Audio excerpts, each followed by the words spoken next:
Hey fellas, this is Vince Miller. So glad you're joining me today. Today our devotional is from Deuteronomy chapter 8, verse 3.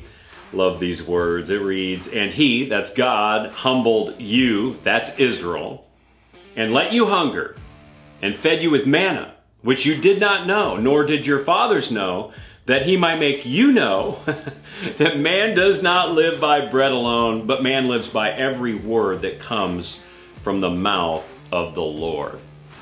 You know, from the minute we're born into this world, we crave food. And when we need food, we just simply cry out for it, hoping a nearby parent will provide it. And out of mere compassion, a parent will provide the nourishment we need. Yet over time, we grow and we develop independence where we no longer rely upon the feeding and the care of a parent. Thus, we forget how dependent we once were.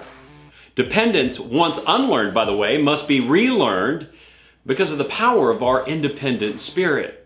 So God in this situation was reteaching his people complete and total dependence. He was actually retraining them to be dependent on him for everything, beginning with this one thing, food. And as a compassionate father, he provided it over and over and over again. But this was not merely a lesson in physical dependence, but one of spiritual dependence. God was using natural means to teach spiritual reliance on him for every word that came from his mouth. The food he provided was just a means to the end. It was a lesson in complete and total reliance on him so that as they needed food or really anything else, they maintained a spirit of dependence and rejected the prideful impulse of independence.